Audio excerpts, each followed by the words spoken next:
Should you use Groq AI for writing your novel? Now, we're not talking about Elon Musk's Grok. We're talking about Groq AI. Let's find out. What you're seeing on the screen right now is I'm logged into Groq AI. It's like a super fast computer. It is able to handle lots of problems all at once, which is why it's so much faster than, say, ChatGPT or Gemini. But should you use it for writing your novel? There's reasons why you might want to and reasons why you might not. So what I want to do is do a demonstration here to show you how this can work for you if you want to write a novel with it. I think you'll find it very interesting. And by the way, you can use different models as you see on the screen. You can use Llama or you can use Mixtral. That's completely up to you. You can test out different ones. It's completely free to sign up and free to use, at least right now. So as you can see on the screen, I've already put a prompt in here. I'm asking Grok to write the opening scene for a thriller novel about a woman who is on the run from a shadowy government agency or agencies who want the secrets stored in a computer chip in her brain.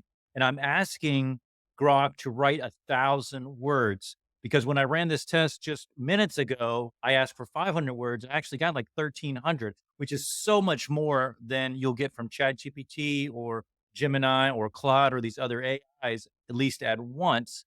And the content was pretty good. Let's see what we get now. And then not only would I want to go through the content, I want to show you what this might look like when trying to write a novel with it. So let's look how fast this will create content, check out the content, and then I want to plagiarism check the content. I had to just input the prompt again.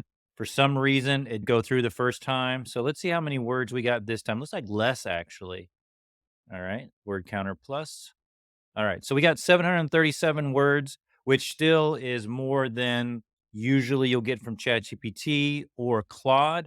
There's definitely some variability there, but 737 words for an opening scene, that's pretty good. Let's read it and see if it's any good. The first drops of rain hit the pavement with a soft, muffled sound, like a secret being whispered.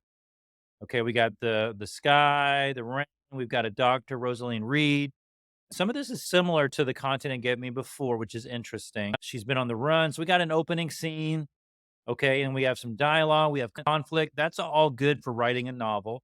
So you can get lots of content that's pretty good on a surface read right away. So this is a reason why maybe you should want to use Grok to make your novel, to write your novels. You can do this scene by scene. There doesn't seem to be necessarily easy way for continuity. So you'll probably have to give lots of good directions to Grok so that you can get a seamless story that follows the characters and the plot from one scene to another. That could be a little bit complicated, but it's something that you can definitely do and do a workaround. But what I want to check is the plagiarism because I've run 2 tests. The first time I tested Grok to write a blog post, actually, I got like 20% plagiarism, which I'm usually down to 0% or under 5% with other AIs. And that was really concerning. And I thought that if that was something that happened on a regular basis, then you definitely would not want to use Grok for writing a novel.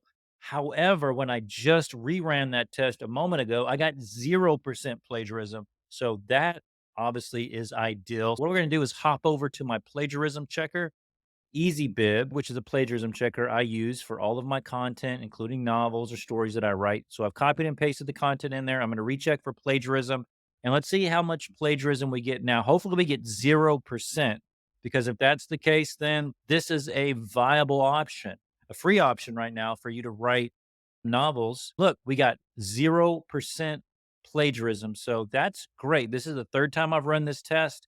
And the last 2 times I've got 0%. When I got 20% the first time with the blog post, I was very concerned. I thought, well, you definitely shouldn't write blog posts or novels with any AI where you get back lots of plagiarism because that's going to take you so much time and effort to fix, and you don't want that. But we got 0%. Just for the heck of it, I want to compare Grok AI to ChatGPT. And by the way, I'm using ChatGPT 4, the paid version. So I'm just going to paste the same exact prompt in. And you can see that ChatGPT is going to be fast, but not quite as fast as Grok AI. You see, it's writing more sentence by sentence instead of all at once, but it's still pretty fast. It's a kind of like maybe a slow typer, maybe a fast typer. Now it's going to pick up some speed, but it's still not as fast as Grok. But we're going to get a story that's good, that's original, that you can seamlessly create scene by scene to write the whole entire novel.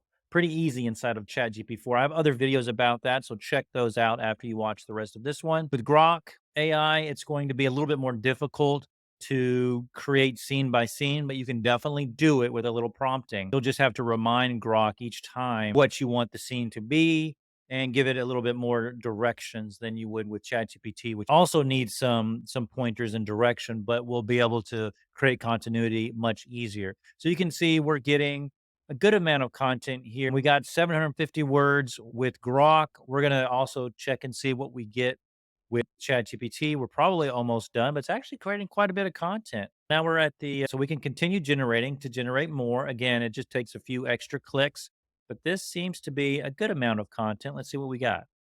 We actually have a we actually have 815 word, which is longer than ChatGPT usually gives me. So I think there's probably been some updates because usually I get about 500, 600, and it's cut off. With Gemini, about the same thing, but you can actually get close to this amount with Gemini. But this is actually a lot, and you can actually continue it. Let's continue generating. Sometimes that creates an error, but most of the time you can just continue on. So now we're going to get even longer scene. It just takes a couple extra clicks. Not a big problem. Okay, we finished out this scene. Let's see if we have 1,947. That's close enough. So that's pretty good. And then you could just ask ChatGPT to continue it right down here in this next chat. With Grok, you can't just continue it down here. So you're going to need to give it some more information, probably remind it what it just said. Let's see what we get with this different model. Same prompt, and we're going to trigger it and see what it does. See how fast it is. So much faster than ChatGPT, but I think it gave us a little bit less content. Let's check it out to make sure. I don't know why it's making me do this twice every time. There we go. 698. So not a huge difference between 100 and 200 words different. You can check the content to see which one you like better. As far as the different models, you can go back and forth. Like I said, right now, this is completely free, which is nice. Overall, I would say I would consider writing a novel, a blog post, short story with Grok. Any other AI, you're going to have to edit it. My preference is still to use ChatGPT for most of my writing related needs, but Grok is a viable other option. So let me know what you think in the comments. If you haven't already, like and subscribe. There's another video coming up right now that I think you'll like. Check that one out. Thanks for watching.